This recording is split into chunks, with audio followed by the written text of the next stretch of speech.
Hey guys, it's Freeciv Frank, and today I'm going to be covering a simple tier list for all the city improvements that you can get within Freeciv.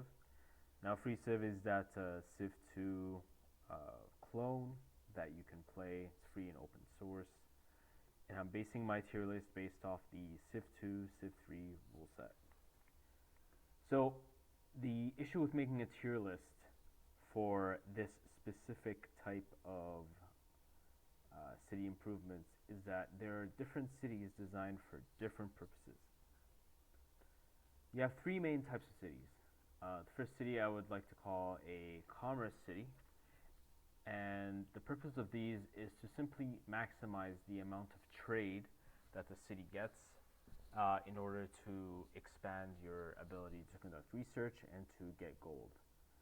So these have different requirements compared to production cities, whose main purpose is to maximize the production output in the city so that you can build military and contribute towards either a science or a domination victory. How these cities are determined is largely based on the resources that are within its big fat cross or terrain.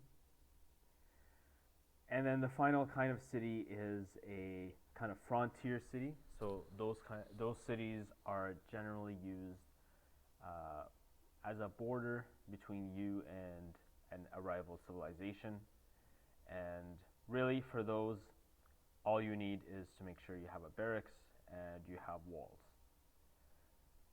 There's also a bit of a confusion also because you have harbor cities, so cities that are built on the coast, and depending on the fish resources they use, some improvements could be more important than others.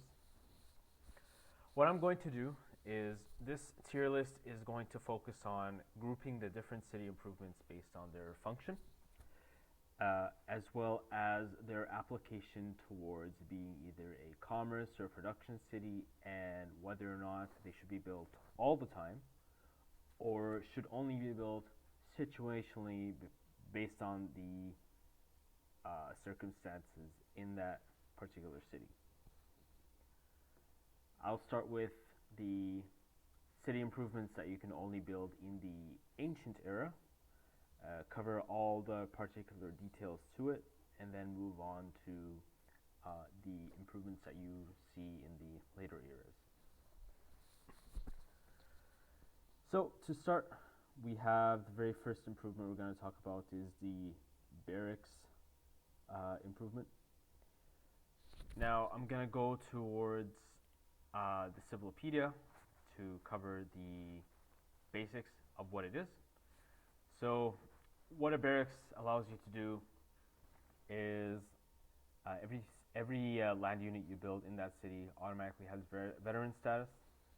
And the other big thing is damaged land units that stay for one full turn get completely restored.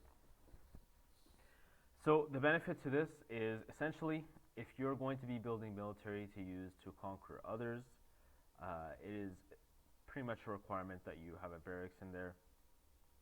The strength bonus that you get from having a veteran unit essentially necessitates that you only build units in cities that have barracks. If you're looking at conquest victories.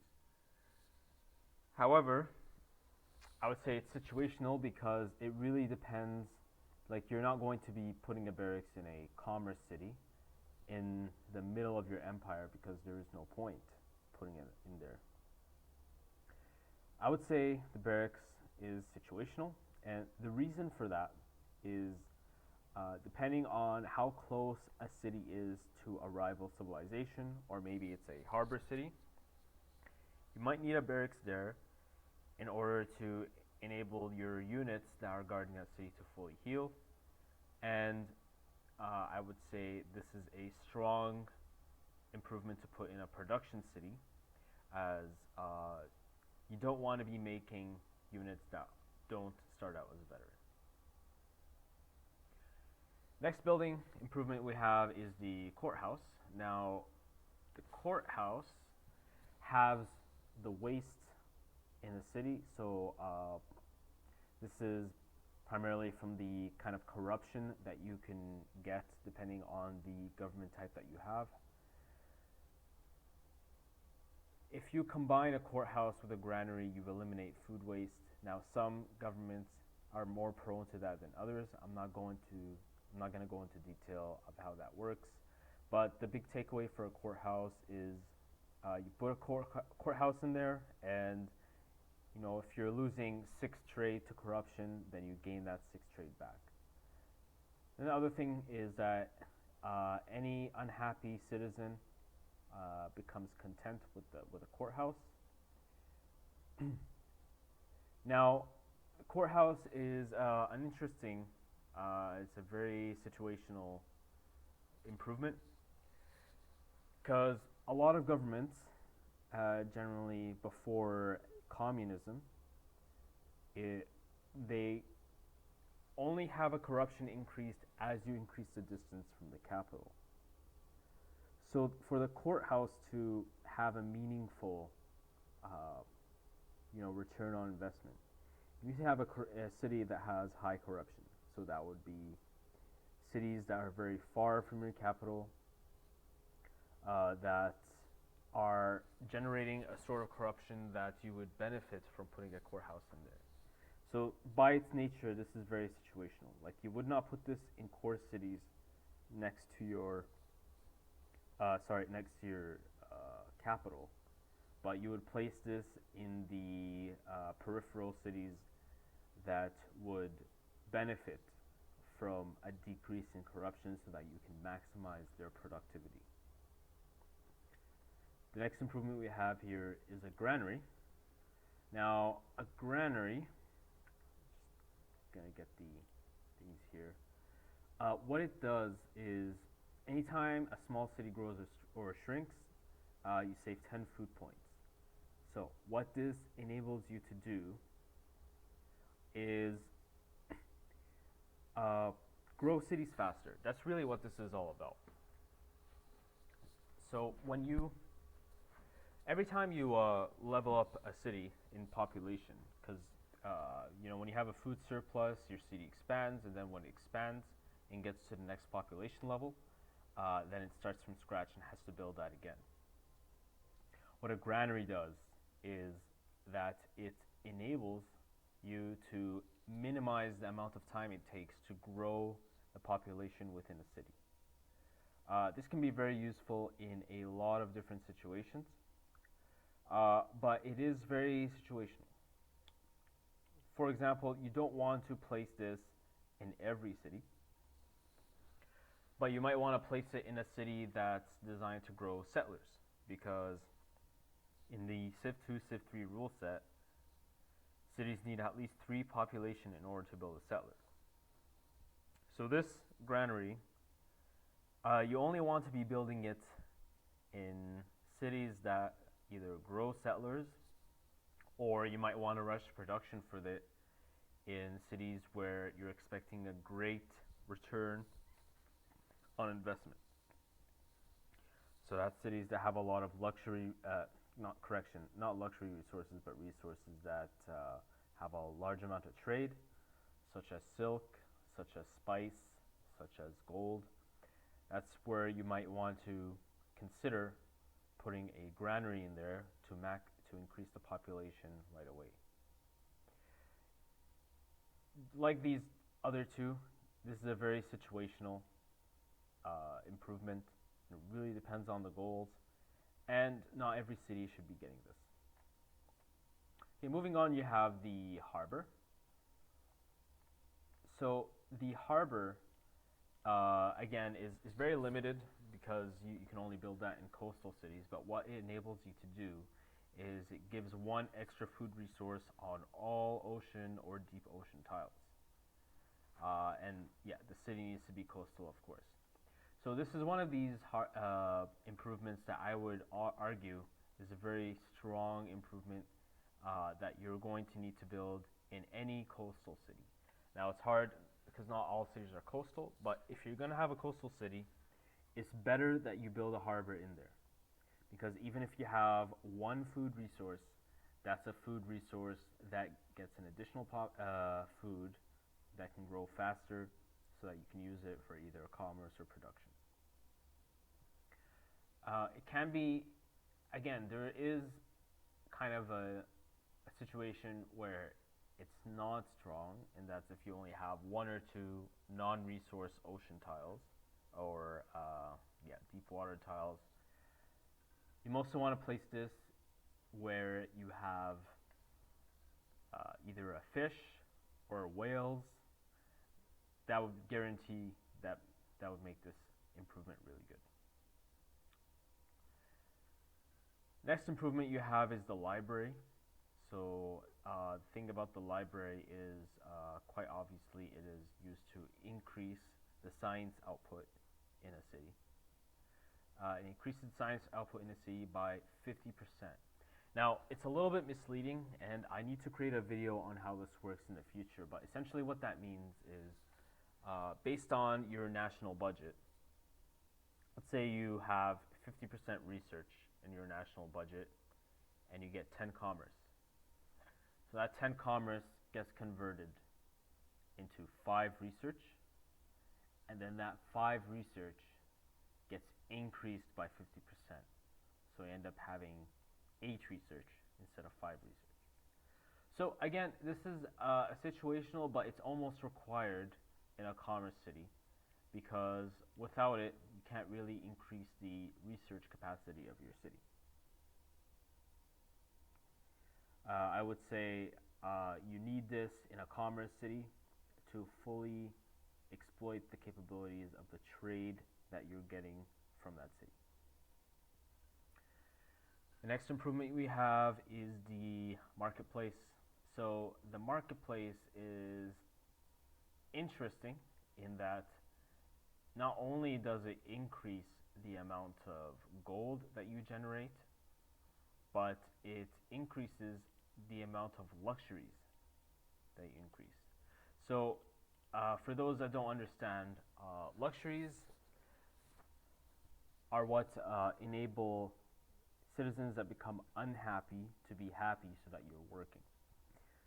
The issue is that if you have unhappy citizens, A, they're not going to be usable for you to work tiles, and B, if you have more unhappy citizens than you have happy citizens, then the city will go into a revolt.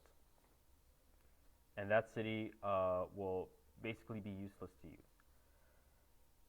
So the cool thing about the marketplace is not only does it increase luxury and gold by 50%, but by doing so and having zero upkeep, this is a very useful improvement for not only improving or enabling you to maintain the upkeep on all other improvements, but to reduce your reliance on either increasing the luxury output or investing in other more expensive city improvements that, while they do increase the happiness, they do require upkeep.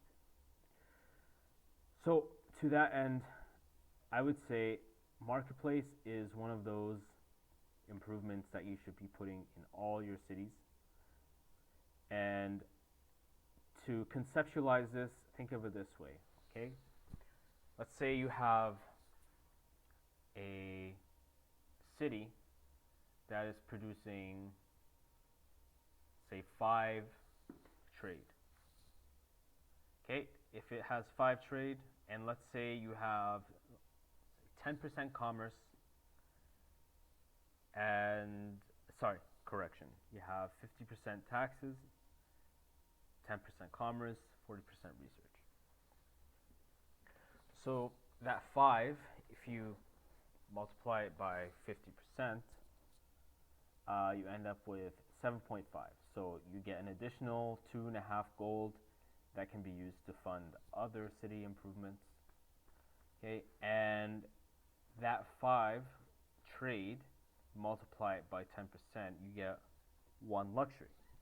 So that 1 luxury enables 1 citizen to be content. And that's the bare minimum because it's very easy to get 5 trade even on a city that's focused on production because all you have to do is build roads, right? So if you put this in every city, you get a very you get a return on investment and you don't have to pay any upkeep. The marketplace will pay for itself. So you should be putting this in every city if you can.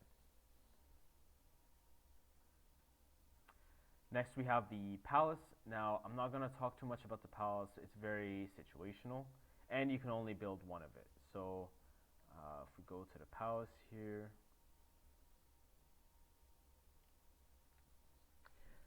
again, makes the city the capital center of your government, and basically you can't bribe a city that has a palace in it, and depending on where that city is, that palace is, the city gets a gold bonus depending on the government. So what you want to do, and this is situational, you want to place your palace at the center of your empire. Place your palace at the center of your empire, you minimize the amount of corruption that it experiences.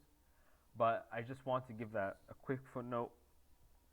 But generally, you want to place this center of your empire in a place that produces a lot of trade. Alright, next improvement we have is the temple. So I'll go to the temple here. So temple is a very simple improvement. It makes one unhappy citizen content. Now it mentions a whole bunch of stuff that you can do that increases its bonus depending on the wonders you have and the government you have. But I'm not going to go into detail for that. I just want to focus on the base value of that temple. It also enables the use of a cathedral and the Temple of Artemis, which is a pretty strong improvement, wonder, but we'll not talk about that. So the issue I have with the temple is most of the functions of the temple, which is to make a unhappy citizen happy, is covered by the marketplace. So because of that, this is a really situational thing. But at the same time, because it enables cathedrals, which makes more than one unhappy citizen content,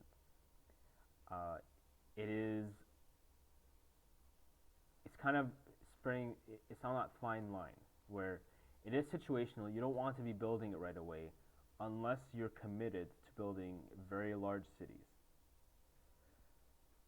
So this, I would say, is a very situational. Okay, depending on where you, depending on how large you want your cities to grow, you will eventually need a temple, but it is one of these improvements that the marketplace serves the exact same function. So just be very careful of where you're placing that because you're paying upkeep for it, and that benefit you can get from the marketplace anyhow. The next improvement is the walls. So I'll talk about the walls here. City walls. So it makes it easier to defend the city, 100% bonus for any unit within the city against land units, ineffective against airborne and sea, and then prevents the loss of population which occurs when defending unit is defeated by a land unit. So this requires a little bit of knowledge on the combat system, but I would say far from being situational, this is a very strong improvement that you should be putting in all of your cities if you are able to do so. It costs 0 upkeep too and only 30% production. So the issue is, let's say you are in a war or you have a city in a place that can be attacked by the enemy. Without a wall, every time they attack and win, you lose a population. So even if you win the battle, you kind of lose the war because you're losing your population.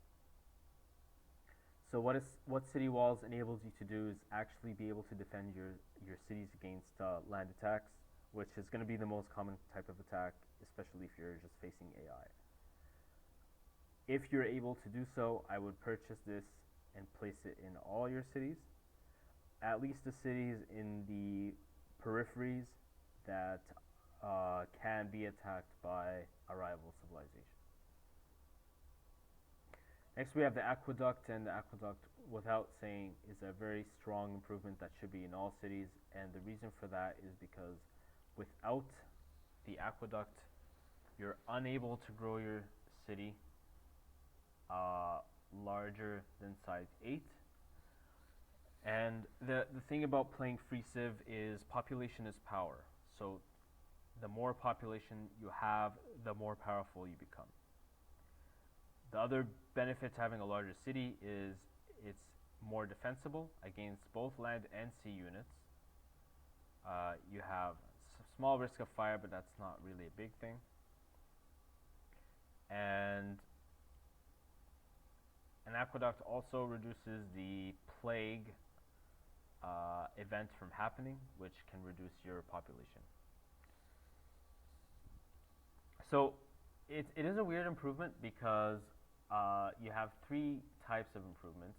You have aqueduct that you can only build with the knowledge of the tech construction, and you also have aqueducts that you can build if you are near a river, or if you are if you build a city on a lake, near a lake. Regardless, at some point, if you're going to be building a city that is a commerce or a production city, you will need an aqueduct. So it doesn't matter. You will need this in order to make a city large enough to benefit from that defense bonus, as well as to fully take advantage of the resources around this area and allow you to build very strong, productive cities. Alright, so that covers a lot of the ancient era improvements. So I will now move on to the kind of exploration age improvements. Next, you have a bank, strong commerce bonus. So I'll go to the bank here. So what it does is increases the luxury and tax output by 50%. So if you have both a bank and a marketplace, you get a 100% bonus on luxury and gold. So the best way to conceptualize this is, say you're running a national budget of 50% tax, and you have a city that's earning 10 trade. So you get 10 trade, 50% of that you get 5 you get 5 gold, and then if you essentially at 100% of that you end up getting 10 gold. And if you have if you have any luxury in there, that's also increased by 100%. So if you have a 10% luxury, 10 trade, then you end up with 1 luxury, increase it by 100%, you have 2 luxuries. So what the bank enables you to do is to really grow those commerce cities so that they can really build that gold that you can use to finance your civilization, and it keeps that city happy. I would place this in any commerce city because of that bonus itself. The reason I didn't put it on strong like the marketplace is because it does cost 80 production to build, so it's quite expensive, and one upkeep. So it's best to place these in cities that are designed for commerce. The next improvement I'm going to talk about is the cathedral. So let me just find that here.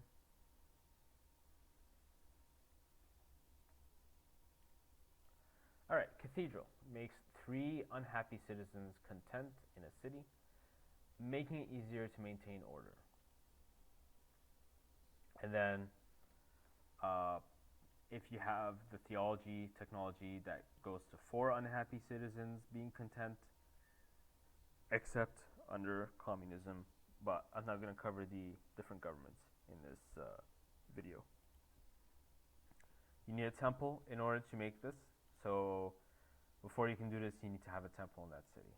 So this is, again, like one of these, like the temple, it's a very situational improvement. Because what you have to understand is the strength of a commerce city or a production city is not necessarily coming from its population, but it's coming from its ability to make trade or make production. If you have a city that has 5 population, but it has, let's say, 1 wheat and 2 gold resources, that is just as strong as a 11 sized city that only has, let's say, 1 spice. So population is a means to increase the amount of commerce or production, but it's not the end role. So the best application for a cathedral, if like these two, I would say you would not want to start building a temple until near the mid game when you can also build a cathedral, because if you add the bonus from a temple and the bonus from cathedral with the knowledge of theology, with the knowledge of theology, you can have 5 unhappy citizens content. So that is more than enough to actually eliminate the need for a marketplace. But you keep in mind that this costs 3 upkeep and the temple costs 1 upkeep. So what you're really trying to decide between choosing a marketplace or these improvements is, can you afford keeping these at the expense of a marketplace? So what you want to do is make these in cities that you know are going to be very high population. Cities that have lots of grassland, wheat, have bison. But again, that's very dependent on what that city has in terms of food resources. I wouldn't just be plotting these in every city. Next, you have the coastal defense, and the coastal defense increases the defense of a city against naval units. And this matters a lot more once you start getting to the exploration age, where you have galleons, frigates, and then you start getting to ironclads, destroyers. This becomes pretty essential in order to defend yourself against these units. What's important to mention is small cities have their defense doubled, and then larger cities have increased by 2/3. So you actually benefit more from this improvement from larger cities. I would say, assuming that we're just talking about cities that are built on the coast, it's a very strong thing. I would have this on every city built on the coast, because a lot of these naval units, they get strong enough that the only way to really counter them and prevent them from destroying your cities and making them easy to capture is to have that coastal defense. So if it's a harbor city, have this on there.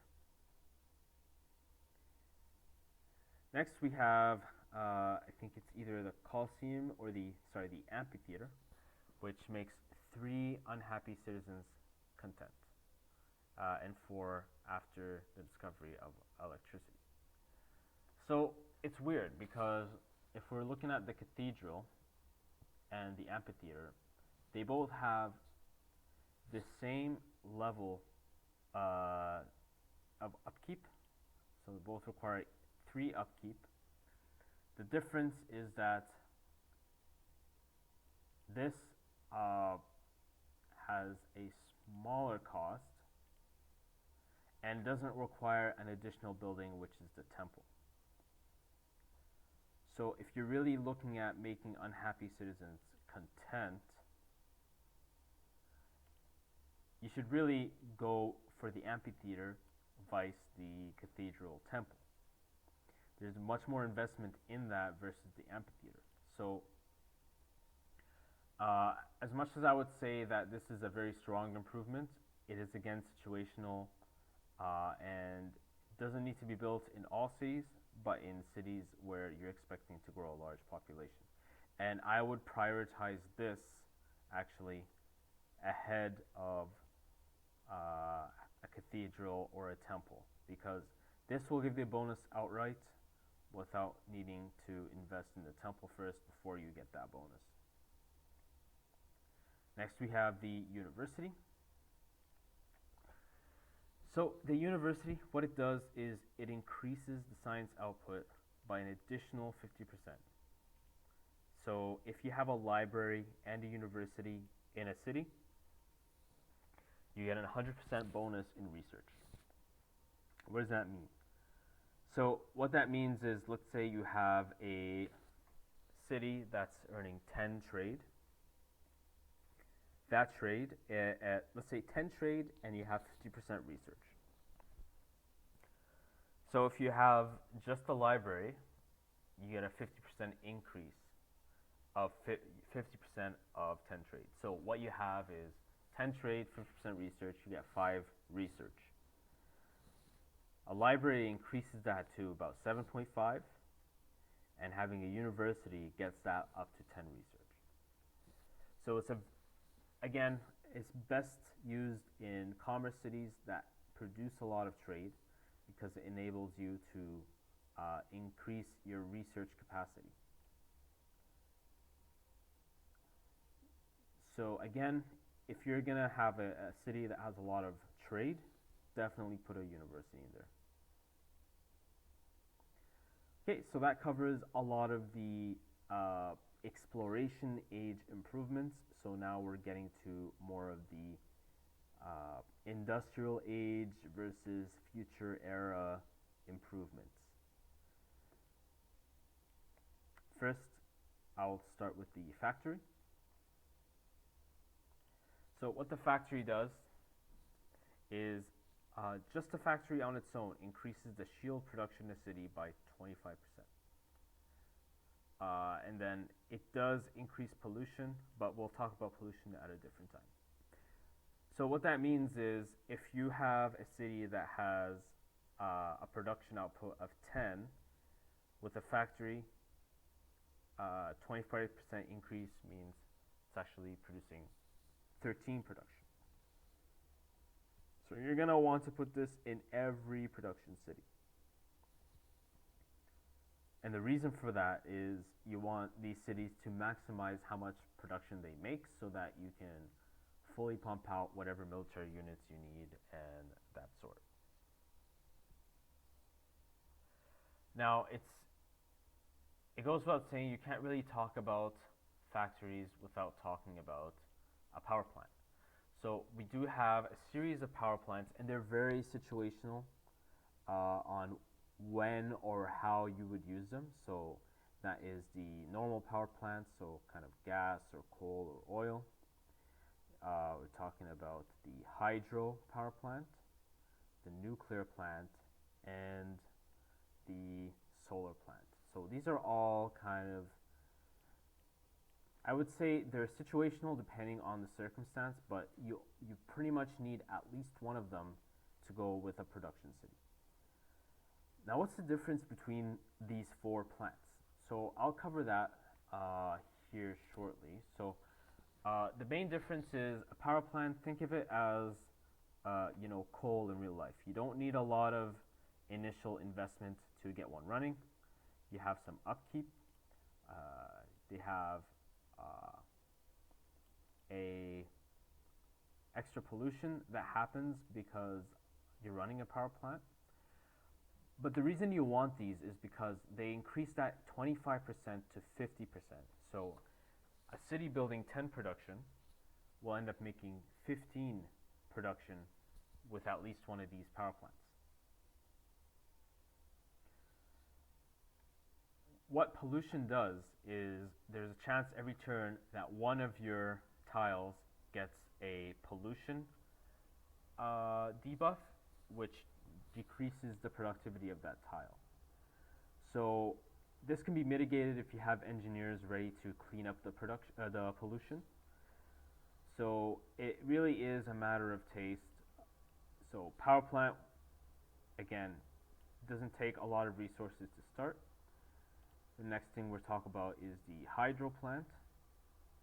So the hydro plant, as you can see, costs 50 more production and the same amount of upkeep. However, you need a river on the tile, and it does result in less pollution. So if you have less pollution in there, then there's less of a chance of one of your tiles becoming unproductive. Then you have a nuclear power plant, which I'll get in here. So nuclear power plant, what's interesting about it is it has the least amount of upkeep of all the power plants. It costs more, but it also has the same pollution reduction as a hydro plant. But the risk is there is a small risk of a nuclear accident, so you might get a fallout in your city. And then finally, you have the solar plant, which costs the most to build in your city and has the same upkeep as power and hydro, but doesn't deal with that nuclear fallout issue with a nuclear plant, and has the same benefit as a hydro plant in terms of pollution. But it comes much higher on the tech tree. So what is the end game of this? So what you need is, if you're going to be building a production city, you need some sort of power plant. But the kind of power plants you're going to build depends on the amount of engineers or workers you have ready to repair pollution or fallout, as well as the upkeep cost that you want to bear. So if you're looking for a power plant that has the least amount of upkeep cost, that'll be nuclear. If you're looking for really the best in terms of reducing pollution and smaller cost, that would be the hydro, but you can only build this in select cities. And if you're looking the most environmentally friendly but cost the most, you're looking at solar plants. So it really depends on your how far you are in the tech tree and what your needs are at the time. But I would say, as a general rule, if you cannot fulfill any of these conditions, just build a power plant. There's no point having a factory without a power plant. Next, the manufacturing plant is what I'm going to cover. This is another thing that you need to have in a production city. I'll get to the manufacturing plant here. So what it does is, if you have a factory, a power plant, and a manufacturing plant in that city, that results in a 100% increase in production in that city. So a 10 production city ends up being a 20 production city if you have all three. So I would say in a city that has a really high level of production, this is almost always a given. You need one source of power, manufacturing plant, and a factory plant, and that will mass produce any kind of unit that you need.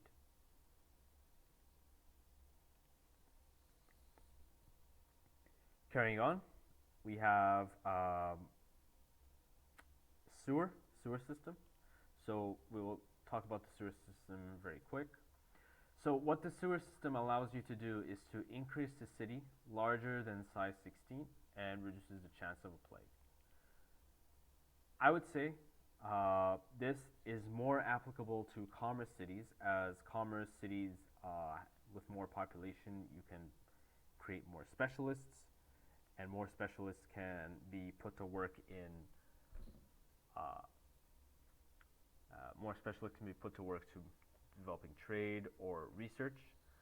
But it is very situational because not every city has the food resources required to actually go up to size 16.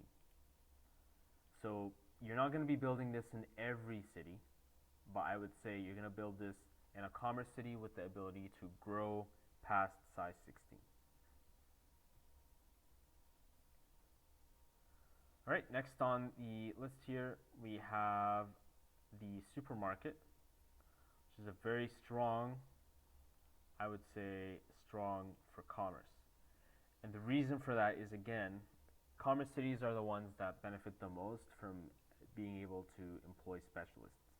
So the more population you have in those cities, the more specialists you can employ. So we'll go to the Civ here, Civilopedia. It increases food resources by 50% on each farmland tile being used around the city. So what farmland tiles is when you have a worker and they irrigate, that creates irrigation. But if you irrigate a second time, you get a farmland tile. This is big though, because if you have, let's say, a wheat resource that's farmed, then you end up with 4 food. But then if you then have a supermarket and put a farmland, that's increased by 50%. So 50% 4 food, you get an additional 2 food, you get 6 food on 1 tile. That is strong. Right? And that's not even including the railroad bonuses that you get from production, which may further increase that. So this is one of those where if you have the ability to grow a city and it's a commerce city, you want it as large as possible. So you should be placing supermarkets in every commerce city that you can that has the ability to grow.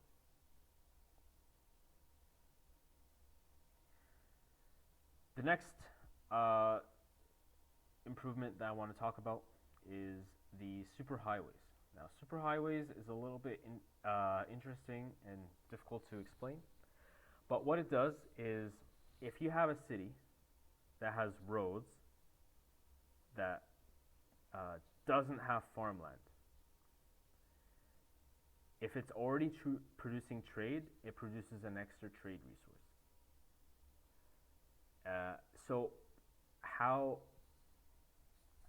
this works is, let's say you have, this is best applicable for resource tiles that are not easily irrigated. So that would be if you have a gold tile in that city, or if you have a silk tile, or even a wine tile that you mine. This is what this is for. So because of that, this improvement is not necessarily going to work for every commerce city. It's going to be situational depending on the kind of resources that it has. If it's a city tile that has a lot of river and a lot of, river, spice, and maybe 1 or 2 luxury sources here and there, you're not going to place it there because you're going to benefit more from having railroaded farmland tiles. But if you have a city that's primarily, doesn't produce a lot of good food, so it can't grow large, but it has, gold resources, silk, like I said, wine, this is where you want to place that because you can just put a road and essentially, increase the amount of trade you get from that tile by 25, even 50%. All right, next you're going to have the stock exchange. So stock exchange is a really good improvement to have for a commerce city because it increases the luxury and tax by 50%. Or 100% if superhighways are in the city. So how it works is if you have a marketplace, bank, and stock exchange in a city, you can increase the luxury and the gold by 150%, and then adding superhighways yields a total of 200%. So let's conceptualize this with numbers, okay? So let's say you have a national budget and you're earning 50% tax, 10% luxuries, and you have 10 trade that it's earning. If you have superhighways, what you're getting is, you get 10 trade, so half of that you get 5 gold multiplied by 200%. So you end up with 15 gold. And then for luxuries, if you have 10% luxuries, 10 trade, you get 1 luxury, and you get 200% bonus, you end up with 3 luxuries. So it's one of these where if you're going to have a high population commerce city, that's where you want to have that, because that way you're going to benefit from the luxury as well as the gold production. Next, we have the airport. So what an airport allows is you can make veteran air units and heal air units for 1 turn if they stay there in 1 turn. And the other cool thing about it is you can airlift 1 unit per turn. So that allows you to transport the unit from one city to another, and it'll still have all its movement points. So this, as useful as it is, I would say is a very situational one. Where do you want to place airports? You want to put airports in high production cities.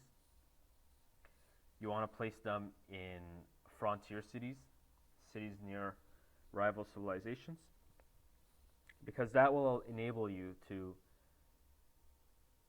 use your production cities to build units, and then the units will be able to be transported by airport to that frontier city so that you can engage in your warfare. And not only that, but you can also build air units and they become veteran, and I can't overstate the importance of having a unit start out as veteran versus working it up. So that's where I place that for an airport. Place it in your frontier cities and place it in your high production cities for the most benefit. Next, we have the offshore platform. So the offshore platform has it so that every ocean or lake tile yields 1 extra production, and any deep ocean tile containing an oil platform. They also increase the pollution, but that doesn't really matter. So it's weird because this has a high base cost, 3 upkeep, but the thing is, if you're going to have a city so close to the coast, it's very unlikely, unless you have some strong resources like coal or iron, that you're going to be using that city for your production. But you do need, at the end of the day, at least 1 coastal city with high production so that you can build your navy. So I would call this a very situational improvement for production cities, because you want to place it in a place where you're already making use of, let's say, a whale resource or a fish resource, and you also have enough production from the land so that this causes a marginal increase in your naval production. Moving on, you have mass transit. So what mass transit does is reduce pollution generated by population in a city. So what this does is, as your cities get bigger, they inherently produce pollution.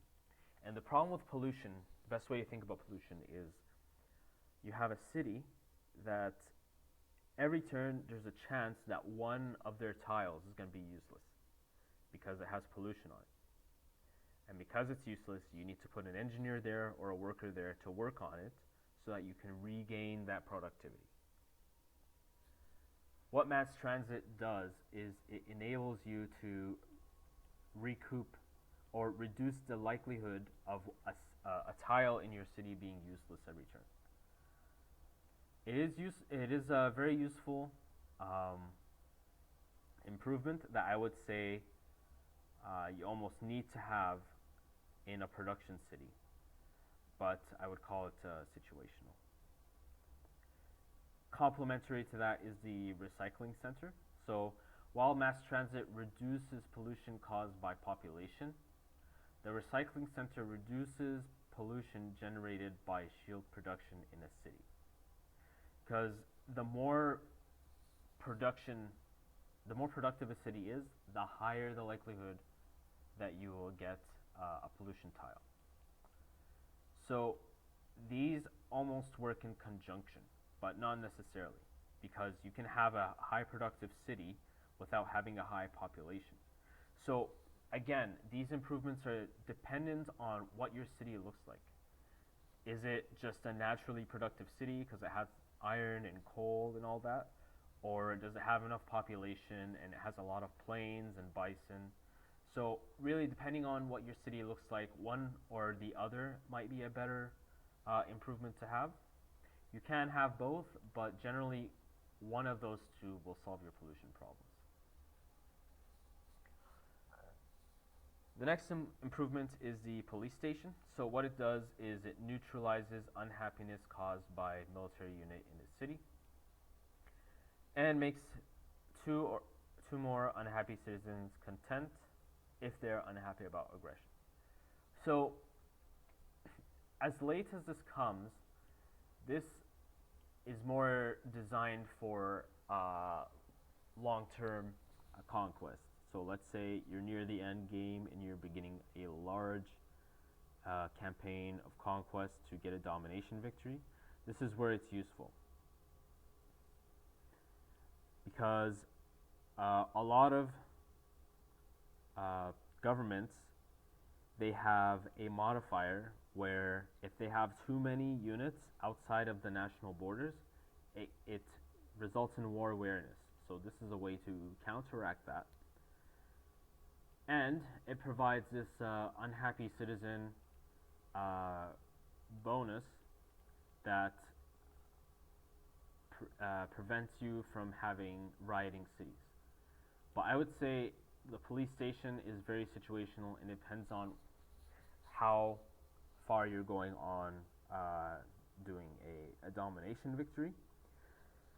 And it's only really designed there to be there as a temporary measure until you can have a long-term or secure a more long-term source of happiness from marketplaces or amphitheaters or cathedrals, or even adjusting the luxury modifier. But it is a cheap way to increase the happiness in your city.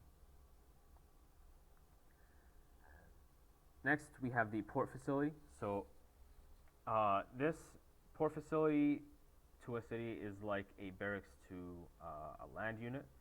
So you have one in a city and you can build veteran C units off the map. And it allows C units that stay in one for one turn to be fully restored. So like the barracks, I would say this is also situational, and if you're looking on building a huge navy, I would complement that by putting this in a high productive coastal city, and this is the kind of city that you want a port facility in so that you can build your navy in. We're almost there. So the next thing we have is the research lab. So what it does is it increases the output in a city by 50% or 100% once internet has been built by any player. So as good as it is, the problem is it comes to the game so late that by the time you get there, it's already you're already near the end game, and you don't get any more benefit by researching more stuff. So it is, like, I would say, if you're gonna have a commerce city, you might as well build it. But because of the era it comes in, it's very situational. Okay, you want to build this in any high trade city, but the benefit that you get comes so late that there's no point having it there essentially. Okay, two more to go. The next thing is you have the SAM battery, which doubles the defense strength of units in a city defending against any aircraft. If you're a multiplayer, I would say this is a very strong one, and you should put it in all your cities.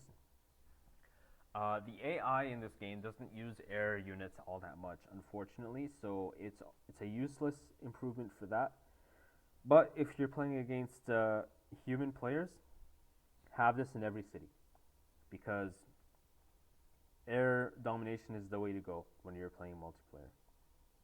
And then finally, you have the SDI defense, which protects a city from nuclear units from up to 2 tiles away. Again, AI doesn't really use this improvement, but human players will. So if it was AI situational, but with human players, they will definitely use nukes. So I would place this in every city if you're playing with humans. So to summarize the tier list here, essentially we have, in every city you should, if you can, build a marketplace, a harbor, some sort of aqueduct, and defensive improvements. If you're building a commerce city, build all the things pertaining to maximizing your research and your commerce. If you're building a production city, build a factory, manufacturing plant, and at least one sort of power plant depending on the circumstances you're dealing with. And then you have, for commerce cities, it may be useful to build superhighways, a sewer system, and a research plant depending on your city's capacity to grow to a high population. For production cities, the power plant used depends on, again, your circumstance, your proximity to the coast, and how you want to deal with pollution. And then for situational or mostly frontier cities, that's where you have your improvements that give a veterancy buff or a unit healing buff, such as the barracks, port facility, airport. And then depending on how you want to expand, the granary might be useful. And cathedral, temple, amphitheater really depends on how you want to tackle that unhappiness, whether you want to do it by improvements or by changing the luxury slider. And that covers the tier list for the city improvements in Freeciv. If you have any questions, please leave in the comments below, and thank you for your time.